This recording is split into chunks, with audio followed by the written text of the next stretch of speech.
자, 이어서 우리가 이제 햄릿을 한번 보죠. 셰익스피어 얘기는 지난 시간에 많이 했으니까 이제 필요하면 얘기를 좀 더 하기로 하죠.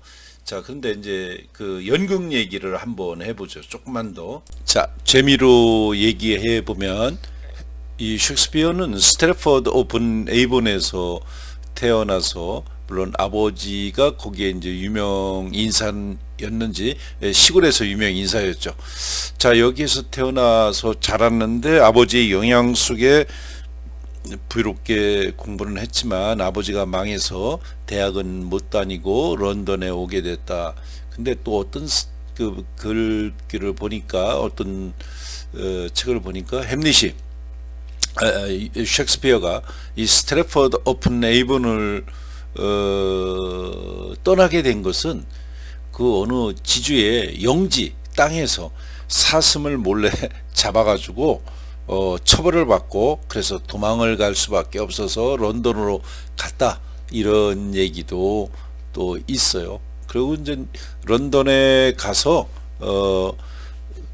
배우가 되기도 하고, 글로브 극장이라고 지금 런던에 가보면 있는데 글로브 극장의 운영권자도 돼요. 돈도 벌고. 그래서 셰익스피어가 고향의 스트래퍼드 에이본 가니까 옆에 처갓집에 새로운 뉴페이스인가요? 뉴페이스인가 그 바로 옆에 땅도 많이 사놓고 집도 아주 괜찮은 집을 사고 뭐 이랬다고 그러죠. 어떻게 보면 또 재산 같은 투자도 잘했던 인물이 아닌가. 그래서 이 셰익스피어는 그 시대에 유명해져 가지고 옥스퍼드나 캠브리지 다니는 이 유명한 사람들이 로버트 그린과 같은 뭐 이런 작가가 있는데 셰익스피어를 유명한 까마귀 같은 놈이다 이렇게 비판도 하고 뭐 그랬다는 기록이 지금도 남아 있습니다. 어쨌든 문법 학교밖에 안 다녀서 리틀 라틴어는 형편없고 그리스 말은 더 형편없는 이런 거. 그러니까 대학을 안 다녀서 뭐 지적 세계가 시원찮다 이렇게 비판하는 사람도 있어요. 욕한다는 것은 뭐 별 볼 일 없으면 뭐 욕하겠어요, 그죠? 욕 먹는 사람은 어떻게 보면 뭐 괜찮은 능력이 있으니까 욕을 먹는 거겠지. 어쨌든 그 시절에도 셰익스피어는 유명 인사였다. 자, 그래서 이 런던에 처음에 가서는 셰익스피어는 요새 발리 파킹처럼 그 말 타고 오는 사람, 연극을 보러 말 타러 오는 사람들의 말을 이렇게 매주고 그러는 사람이었다 그러죠. 그러다가 주연 배우가 안 나오면 가서 연극도 하고 뭐 이러다가 나중에 돈벌이가 좀 되니까 글로브 극장도 인수해서 극장 운영도 하고 대본도 쓰고 뭐 이랬다는 거죠. 그 극장이 불에 옛날에 뭘 공연하다가 대포를 쐈는데 잘못 쏴가지고 극장이 타버려서 천장이 없는 극장이죠. 자연 채광에 의해서 삥 둘러가며 에이프론이라고 해서 돌출 무대가 되어 있는 이 무대에서 연극을 하고 2층 3층에서 귀족들은 그 연극을 보고 앞에 땅바닥에 앉아서 보는 것은 하층 계급들이 이제 본다고 그랬죠. 그렇게 해서 2층 3층도 이렇게 지금 뭐 오페라 같은 걸 이렇게 보려면 2층 4층에서 보잖아요. 그래서 거기서 보게 되면 옛날에는 촛불을 많이 켰다고 그래요. 그래서 2층 3층에서 자기 코너가 뭐 아파트처럼 분양을 해주는데 유명한 귀족일수록 그 분양된 자기 그 코너에 촛불을 많이 켜놔가지고 그 촛불이 부의 상징이기도 했다. 뭐 이런 얘기도 있습니다. 어쨌든 그 글로브 극장을 그렇게 운영했는데 돈도 좀 벌기도 했다. 자, 그런 얘기는 지난번에 좀 빼놔서 오늘 좀 첨부해 보기로 하고요. 자, 어쨌든 4대 비극이 있는데 햄릿, 오셀로, 맥베스, 리어왕 이런 거죠. 자, 그래서 햄릿을 보죠. 햄릿을 보면 이 햄릿에 보면은 유령이 등장해요. 이 시대에는 유령을 많이 믿었던 것 같아. 그래서 귀신 같은 유령이 나타나서 이 제임스 1세도 유령에 관한 책을 썼어요. 그래서 지금 어떤 귀신이 나타난다, 굉장히 귀신 같은 것들, 어떤 자연의 어떤 현상 이런 것들에 대한 믿음이 있지 않았나, 아직 과학이 발전되지 않았던 시기이기 때문에 그 유령에 대한 관심이 많았다. 이런 거를 우리가 맥베스나 또 베니스의 상인이나 이런 데 보면, 특히 맥베스에 보면 유령에 관한 것들이 많이 나오죠. 그죠? 여러분들이 맥베스는 짧으니까 한번 꼭, 햄릿도 당연히 봐야 되고 4대 비극은 꼭 읽어야 된다고 나는 생각을 해요. 그래서 4대 비극을 머릿속에 환히 이렇게 담고 있으면 좋죠.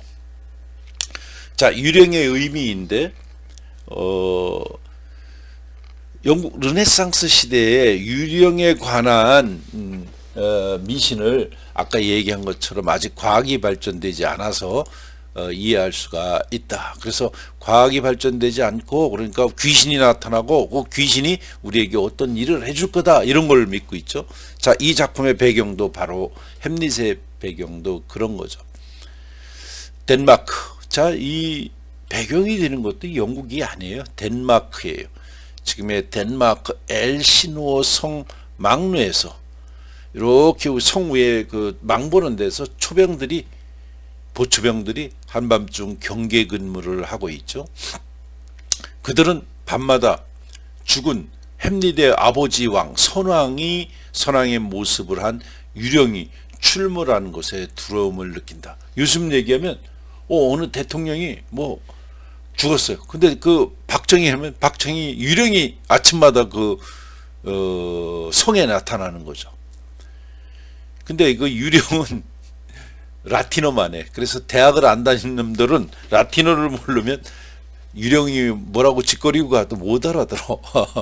그렇다는 거예요, 그때는. 그래서 유식한 호레이슈가, 대학을 나오는 호레이슈가, 야, 유령에게 말을 걸어보지만 유령은 말이 없다.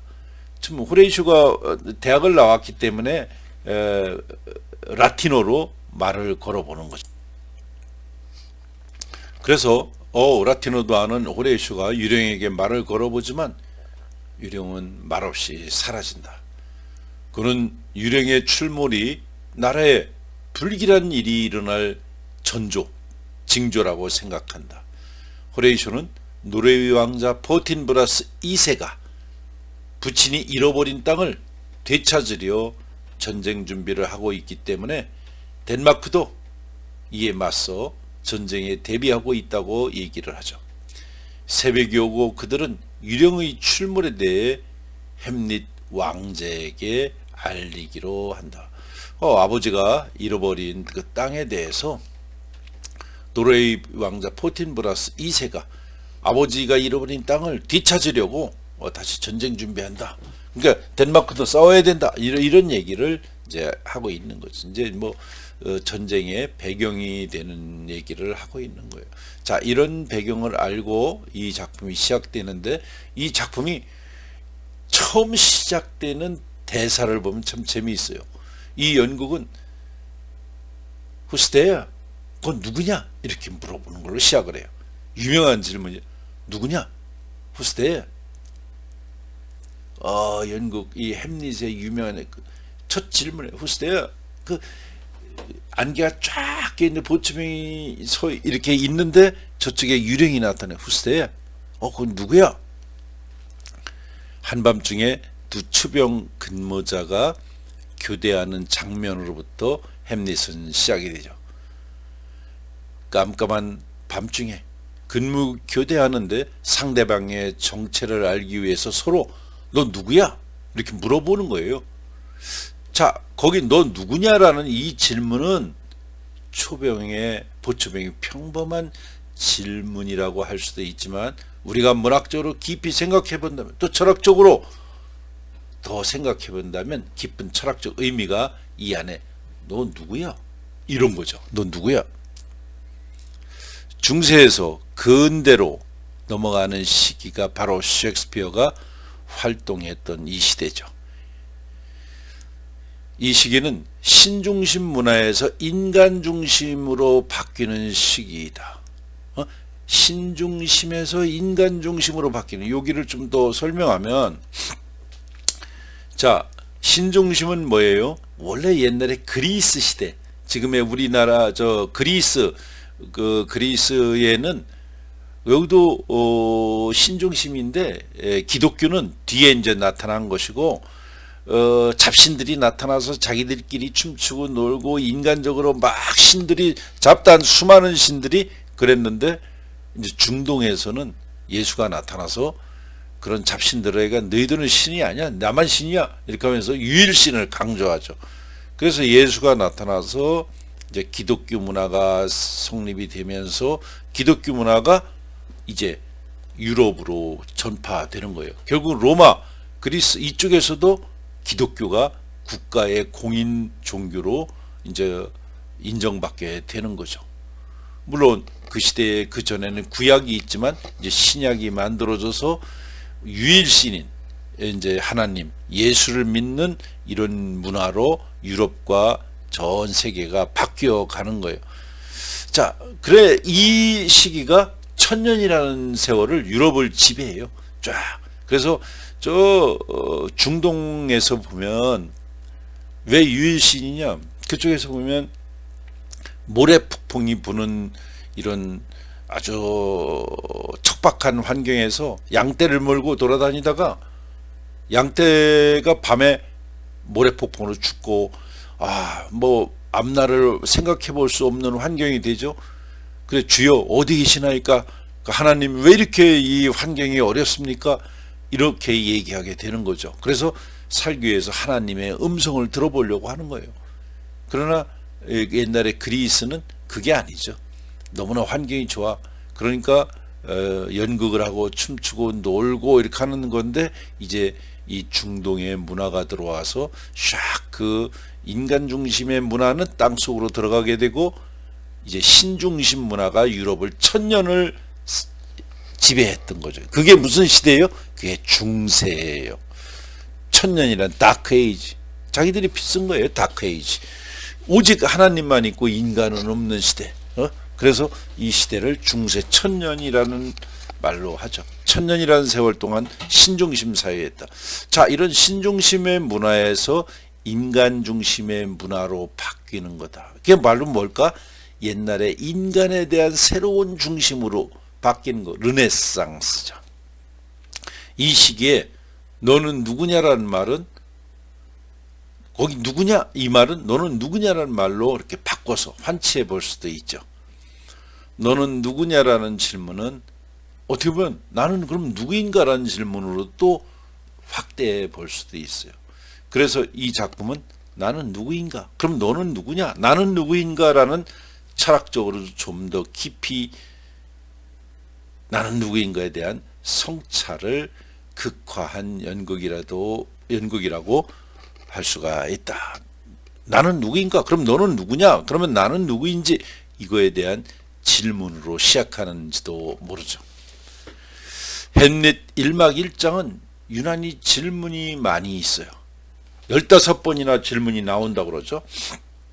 이것은 아마도 인간 존재에 관한 근원적인 물음을 이 작품에서 하고 있는 것이 아닌가 이렇게 생각이 됩니다.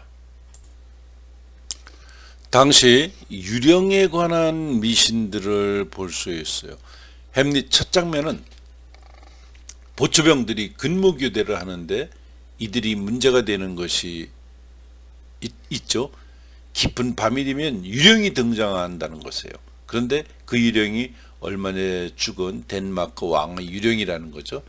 아까 얘기한 것처럼 요즘식으로 말하면 대통령의 유령이 밤마다 유령으로 나타나는 거예요.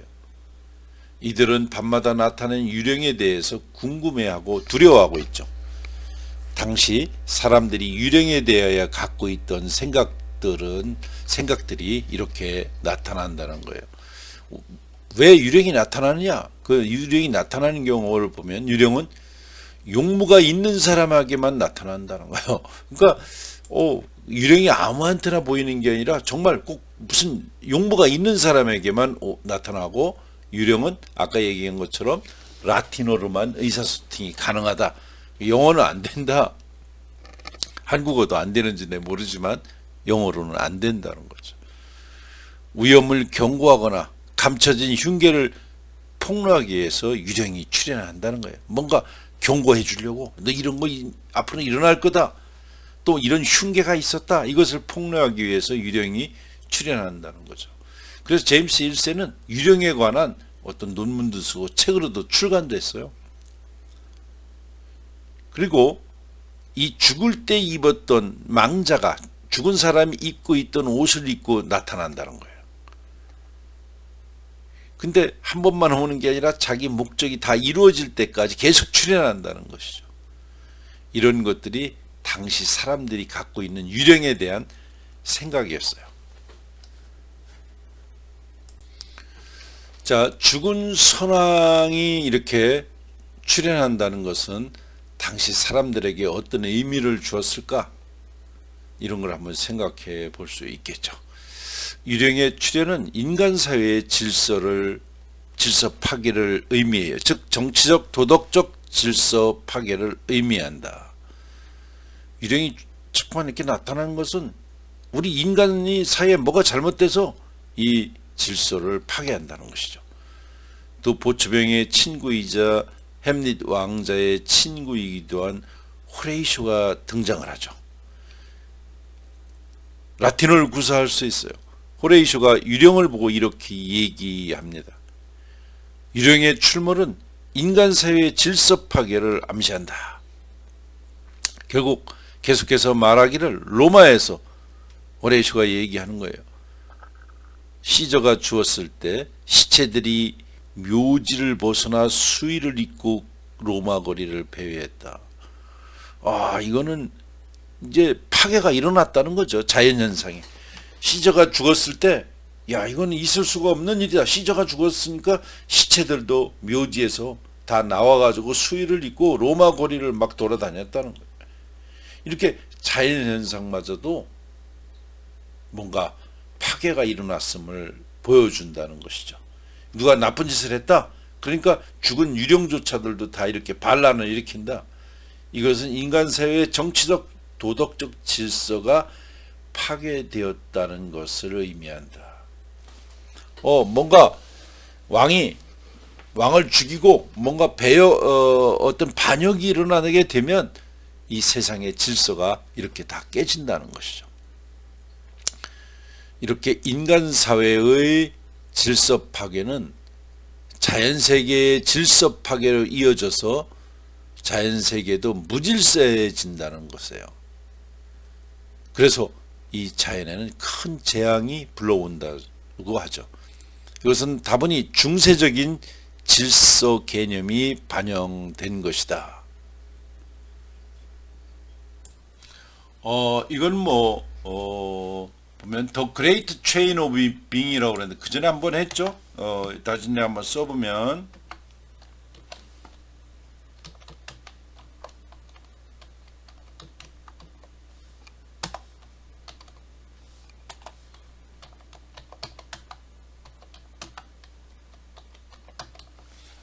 자, 더 그레이트 체인 오브 빙, 이건 뭐냐면 제일 위에는 신이 있고 인간이 있고 동물이 있고 식물이 있고 아메바 같은 것들이 있고, 이 세상은 딱 이렇게 삼각형으로 질서가 짜여져 있다는 거예요. 이 질서가 깨지면 큰일 난다는 거죠. 이게 이제 중세 때 사람들이 생각하고 있는 질서의 개념이에요. 더 그래 커다란 쇠사슬의 존재가 삼각형으로 딱 존재한다. 이 삼각형의 질서, 그거 지금도 맞는 생각이에요. 그렇죠? 너무나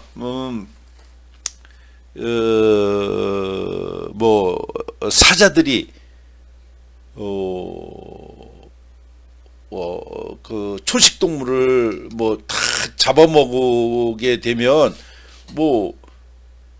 뭔가 사자가 하나도 없게 되면, 사자를 사람들이 다 사자나 늑대 이런 것들을 사람들이 다 사냥을 해서 잡아버리게 되면 초식동물이 너무나 많아가지고 그것들이 풀을 다 뜯어먹게 되니까 여름에 비가 와서 산이 무너지고 홍수가 나더라. 뭐 이와 같은 거.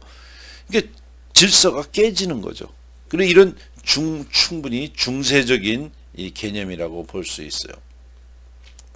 중세의 질서 개념에 의하면 세상에 존재하는 모든 것들은 일정한 하이어라키, 그러니까 질서, 삼각형에 딱 질서를 갖고 서로 연결되어 있어서 그 중에 어느 하나라도 질서를 파괴하게 되면 아주 큰 혼란이 온다라는 것이 바로 이 The Great Chain of Being의 개념이에요. 이런 파괴는 신의 섭리에 의해서 질서가 이루어진다는 거죠. 이러한 것이 중세적인 질서 개념이라고 볼 수 있어요. 아주 중요한 개념이라고 보는 거죠. 이런 개념으로 본다면 햄릿의 1막 1장은 무언가 질서가 파괴되어 있다라고 하는 것을 암시해 주는 것으로 시작하고 있다. 뭔가 질서가 깨졌으니까 유령이 나타나는 거죠. 이렇게 유령이 등장하고 으쌰으쌰한 느낌이 들죠. 이것은 영국의 튜더 왕조 말기의 정치적 불안감을 반영한 것으로 볼 수 있다. 튜더 왕조에 결국은 이렇게 왜 불안하냐? 여왕이 결혼도 안 해서 후사가 왕의 다음을 이을 사람이 없는 거예요. 그러니까 누가 반란을 일으켜서 또 왕이 되려고 하지 않나? 이 사회가 불안하다. 이런 것들이 이 작품에 나타나 있다고 볼 수 있죠. 엘리자베스 1세 여왕은 1603년에 죽었어요. 햄릿이 쓰여진 시기는 1601년으로 알려져 있죠. 엘리자베스 여왕이 결혼하지 않았기 때문에 자식이 없이 후사 없이 죽음을 맞이하고 있죠. 어떻게 보면 정치적으로 불안한 느낌이에요. 왕위 계승의 문제가 불안한 이슈로 등장해 있죠. 이러한 불안감이 햄릿 1막 1장에 나오는 유령의 등장이라고 볼 수 있어요. 으시시하다. 분위기가 좀 무섭죠. 이런 분위기를 그대로 반영한 것이라고 볼 수 있다. 호레이슈가 1막 1장에서 친구들에게 이렇게 설명한다. 우리나라가 전쟁 준비에 부산하고 나라가 어수선한 이유는 이웃 나라인 노르웨이 포틴브라스 2세와 전쟁을 할 계획이기 때문이라는 거죠. 포틴브라스 2세는 노르웨이 왕자이죠. 그의 아버지가 덴마크 왕에게 패해서 죽고 빼앗긴 영토를 이제 되돌려달라고 덴마크 왕에게 요구를 하고 있고, 당연히 덴마크 왕은 되돌려주지 않으려고 하고 있다. 해결책은 전쟁밖에 없다는 거죠. 그래서 노르웨이의 포틴브레스 2세가 전쟁을 준비하니까 따라서 덴마크도 지금 전쟁 준비를 해야 한다는 거예요. 그래서 덴마크 사회가 굉장히 지금 어선하다. 이런 것들이 지금 여기에 깔려 있어요. 햄릿 1막 1장에 나타나는 정치적 불안감은 튜더 왕조의 말기의 정치적 상황을 그대로 보여준다고 볼 수 있어요. 그래서 이 작품은 어둠에서 밝음으로 진행된다고 볼 수 있죠. 이 작품은 전체적인 분위기는 어두워요. 유령이 나타나고 새벽이고 뭐 이런 거에서 밝음 세계로 바뀌어간다. 한밤중에 보초를 서는 장면이 나오죠. 보초를 서면서 유령을 만났고, 유령을 만나서 호레이슈가 질문을 던졌고, 너 누구냐? 뭐 이런 것보다도 거긴 누군가 나타나니까 Who's there? 누구냐? 유령은 대답 없이 사라지죠. 그러다 보니까 저 멀리 동쪽에서 먼 동이 터오는 거예요. 먼 동이 터오는 장면을 호레이쇼는 이렇게 표현해요. 호레이쇼의 표현인데 뭐 시인 같죠? 멋있어요. 보라, 아침이 붉은 망토를 거치고 동쪽 언덕의 아침 이슬을 밟고 오도다. 호레이쇼가 아침이 밝는 모습을 보라. 아침이 붉은 망토를 거치고 동쪽 언덕의 아침 이슬을 밟고 흐르다. 뭐 시인의 하나의 시귀절 같아. 상당히 시적이고 상징적이기도 하다. 떠오르는 해는 앞으로 다가올 질서의 회복을 상징하는 거예요. 뭔가 이 어둠이 가시고 지금 해가 떠올라서 이 밝은 하늘 아래 천지가 밝아지듯이 뭔가 지금 삭막하고 뭔가 반역이 일어날 것 같은 이런 혼란한 세상이 질서를 찾아간다는 거죠. 질서의 회복을 상징하게 된다. 무질서에서 질서의 회복을 가져온다고 볼 수 있어요. 어둠을 다 태양이 뜨면서 모든 것을 밝혀주고 혼란스러움에서 질서 속으로 간다. 셰익스피어의 비극은 이전의 전통적인 비극과는 다른 점이 있어요. 셰익스피어 비극의 특징은 질서의 회복을 보여주는 것이 특징이죠. 뭔가 혼란스럽고 막 전쟁이 일어날 것 같고 반역이 일어날 것 같은 상황에서 그것이 딱 회복을 시켜주는 거죠. 그런데 아리스토텔레스의 고전적인 비극론에 의하면 아리스토텔레스의 시학이라는 게 있죠. 포에틱스. 시학에서 보면 비극은 관객들에게 마음에 이런 연민의 정을, 연민과 공포를 불러일으키고 그것을 통해서 카타르시스, 뭘까요? 감정의 정화를 가져온다는 것이다. 이것이 비극의 목적이라고 아리스토텔레스는 그 시학에서 얘기를 하죠. 아리스토텔레스의 시학은 뭐예요? 연극에 관한 얘기, 시에 관한 얘기가 아니고 아리스토텔레스의 그 포에틱 시학의 포에티카, 이 시학에서 보면 뭐예요? 훌륭한 비극이라고 하는 것은 저렇게 성격적인 결함에 의해서 저 대단한 저런 영웅 왕 이런 사람들도 어떤 자기의 성격적 결함으로 인해 가지고 저 죽음 비참한 상황을 맞이해서 이렇게 죽게 된다. 근데 우리같이 평범한 사람들이야 어떻게 했느냐. 그러니까 그 사람이 당하는 비극을 보면서 참 안타깝다. 눈물을 흘리고 막 펑펑 울기도 하고, 그래서 나 같은 하찮은 존재는 더할 거 아니냐 이러면서 그 사람의 공감을 일으키고 눈물을 흘리고 울고 나면 마음에 시원해지더라. 감정의 정화를 가져오는 것. 그래서 울고 났더니 마음도 편해지죠. 그래서 극장을 나서고 그러는데 이것이 비극의 목적이라는 거예요. 훌륭한 비극은 이래야 된다고 아리스토텔레스가 시학에서 이야기했던 것이죠. 이러한 비극의 전통이 서양 연극에서 이어져 왔는데 셰익스피어의 연극은 조금 다르죠. 셰익스피어는 카타르시스보다는 파괴된 무질서의 질서를 회복시켜주는 것이죠. 질서를 회복하는, 즉 질서의 회복을 보여주는 것이 셰익스피어 비극의 주제라고 볼 수 있어요. 그렇게 본다면 질서를 회복시킨다는 것은 정치적으로 본다면 보수적이라는 거죠.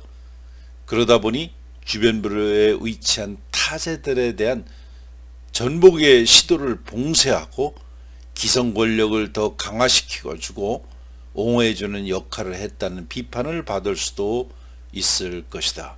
좀 어떻게 보면 셰익스피어는 요새로 본다면 너무 보수적이다 이렇게 비판을 받죠. 특히 맥베스 같은 거를 본다면 그 제임스 1세가 자기 그 친척이 왕궁에 왔을 때 그때 이제 연극을 공연하게 하죠. 결국은 맥베스 같은 것도 보면 뭐예요? 저렇게 반란을 일으키면 국가의 질서가 힘이 저 반란자들을 다 쳐 죽여서 결국은 다 없애고 그 반란자를 처벌하고 그 반란을 일으킨 놈은 저렇게 미쳐서 잠도 못 자고 날뛰다가 죽게 된다라는 것을 보여주는 거예요. 그래서 그 반란의 꿈 같은 거 이런 것들을 전복의 시도를 못하게 봉쇄하는 거예요. 이렇게 본다면 그러면 왜 셰익스피어는 그런 걸 썼느냐? 왕으로부터 돈을 받는 거 아니겠어요? 그죠? 왕으로부터 지원금도 받고 또 왕이 보호도 해주니까 그러니까 왕권을 옹호하는 저런 왕권 신수설 같은 것을 믿고 왕이 원하는 세계의 연극의 내용을 보여주는 것이다. 그런 면으로 본다면 어떻게 보면 셰익스피어는 보수적이고 그렇다 이렇게 비판을 받을 수도 있을 것이다. 그러나 신역사주의적인 뉴 히스토리시즘이라고 그러죠. 신역사주의적 관점을 본다면 셰익스피어의 비극은 또 비판을 받을 수 있지만 신역사주의적 관점에서 본다면 또 달리 볼 수 있죠. 비판자 그 주변 세력들의 입장에서 이게 여기서 내 잘못 썼는데 신역사주의적 관점에서 본다면 그렇지 않다는 것으로도 볼 수 있어요. 예를 들면 신역사주의적인 관점에서 본다면 기존의 전통적인 입장에서 보는 것이 아니라 뭐 달리 어떻게 보면 이것도 셰익스피어를 비판해야 된다 이렇게 보는 거는 어떻게 보면 신역사주의적일 수도 있지만 또 셰익스피어가 그 어떻게 보면 그 왕권을 강화해 주는 거를 그냥 해왔다 이렇게 믿는 거라고 보면 전통적인 입장이죠. 그러나 저렇게 왜 저렇게 했느냐, 저 비판받아야 된다 이렇게 보는 거는 신역사주의적인 관점에서 본다고 볼 수 있겠죠. 그러니까 그렇다 이렇게 되는 거는 전통적인 관점인 것이고, 아니다 그런 것을 우리가 비판해야 된다 이런 것은 신역사주의적 관점에서 보는 거겠죠. 자, 셰익스피어의 비극은 대질서의 회복을 보여주는 거예요. 그래서 내가 자꾸 맥베스 얘기를 드는데, 맥베스 같은 데서도 결국은 막 밤에는 천둥이 치고 벼락을 내리고 막 새들도 울고 이 세상이 다 울부짖는다는 거. 왜? 영국의 왕이 죽었기 때문에. 그 맥베스가 왕을 살해하고 자기가 왕이 죽고 왕을 죽였으니까 왕이 죽는 날 밤에는 이렇게 대자연도 부르르 떨고 그랬다는 거예요. 그래서 결국은 이런 맥베스를 맥더프가 죽이고 새로 그 아들에게, 그 후손에게 왕을 물려주게 되니까 세상이 편해졌다. 이런 걸 뭘까? 바로 대질서의 회복을 셰익스피어는 보여준다는 것이죠. 그래서 아침이 되어서 닭이 우는 장면을 셰익스피어의 모습은 이렇게 볼 수 있어요. 닭은 새벽을 알리는 나팔수다. 칵. COC, 칵은 새벽에는 나팔, 여기 트럼펫이라고 나오는데 꼬끼하고 울면은 새벽을 알리는 나팔수다. 그 높고 우렁찬 목소리로 태양신을 일깨운다. 야, 아침이 되어서 아침이 오는 장면을 너무 멋지잖아요. 내 여기 저거는 닭은 새벽을 알리는 나팔수고 그 높고 우렁찬 목소리로 태양신을 깨운다. 야, 이런 보면 어떻게 보면 시적인 표현들이 이제 여기에서 나타나기 시작한다. 그래서 우리가 지금 했던 이 이야기들을 한번 요약을 해보면, 이 햄릿을 요약을 해보면, 질문으로 시작하는 연극 햄릿은 나는 누구인가? 너 누구냐? Who's there? 거기 누구야? 이 얘기는 뒤집으면 나는 누구인가? 즉 인간의 자아성찰에 관한 주제를 극화한 연극이라고 볼 수 있다고 했죠. 1장에서는 어수선한 분위기는 티도 왕조 말기의 불확실한 왕의 계승의 문제에 그에 따른 정치적 불안감을 반영하고 있다. 왜 시작하자마자 이렇게 유령이 나타나고 음산하고 그러냐? 지금 세상이 그렇다는 거예요. 왜? 여왕이 자식이 없으니까. 그러면 지금 누가 왕이 되는 거지? 아니, 조그마한 직장에서도 장이 바뀌면 막 심란하고 모여서 누가 다음에 뭐가 되는 거야? 뭐 이런 현상이 벌어질 수 있죠. 셰익스피어 연극의 비극은, 셰익스피어의 비극은 카타르시스가 아닌 대질서의 회복을 보여준다. 그러니까 히랍 비극은, 아리스토텔레스가 얘기하는 히랍 비극은 뭐예요? 카타르시스예요. 저 영웅들도 저렇게, 나보다 몇 배 잘난 저 장군 왕들도 저렇게 비참한 삶을 죽어가는데, 나 같은 하찮은 인간들이야 저 왕의 모습을 보고 눈물을 펑펑 흘리면 안 됐다 하다고 보면 나가면서 마음이 시원해진다. 카타르시스가 뭐예요? 뭐 설사라는 의미예요. 다 마음에 있는 그거를 다 쏟고 나니까 시원하더라. 자, 동트는 장면은 이렇게, 여기 동트는 장면, 작은 새벽을 알리는 나팔수, 그 높고 우렁찬 목소리로 태양신을 깨운다. 태양신을 깨운다는 건 뭐예요? 이 세상을 환하게 비추면 도둑놈도 도망가고 나쁜 짓 하는 놈 다 도망가겠죠.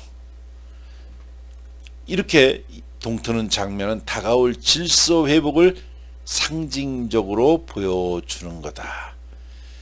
햄릿 왕이 죽은 후 동생 클로디어스는 슬픔과 기쁨이 되섞인 착잡한 심정으로 왕위를 계승하고 지난날 형수였던 거트루드 왕비와 결혼했음을 선포하죠.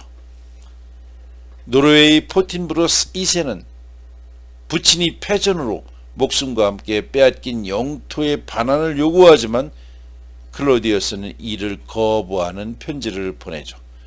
클로디어스는 정치적 측근인 폴로니우스의 아들 레어티즈가 프랑스로 돌아가도록 허락을 일장에서 하고 있죠. 자, 이런 내용으로 이제 시작을 하고 있다. 자, 이런 내용을 내가 1막 1장을 여러 상황 속에서 얘기를 했는데, 사실 여러분들이 햄릿을 번역본, 왼쪽에는 영어, 오른쪽에는 번역본이 있는 게 시중에 가보면 있어요. 그래서 그 번역본을, 만약 그게 2개 나와 없으면 번역본을 하나 사서 읽어보면 좋겠어요.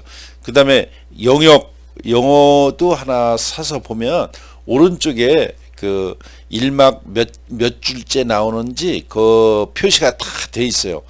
그래서 번역본 내가 추천하는 거는 외대의 박우수 교수나 또 여자 누구죠? 권오숙인지 그 교수님 번역본을 사서 보는 게 좋지 않을까 이렇게 생각을 합니다. 그래서 돈이 아까우면 좌우로 영역 번역이 있는 건 좋은데 그 번역한 사람들이 옛날 사람들이에요. 그래서 별로 요새의 우리나라 말로 현대 한국어로 잘 번역을 못했어요. 그래서 요새 괜찮은 선생님하고도 친하게 지낸 박우수 교수의 번역이 나는 좋지 않나 이렇게 생각을 해요. 그래서 박우수 선생 번역이 있는지 확인해보고 한번 없으면 그 권오숙인가요? 그 외대 그 교수님 번역으로도 한번 살펴봤으면 좋겠습니다. 좀 쉬었다가 1막 2장을 또 하도록 하겠습니다.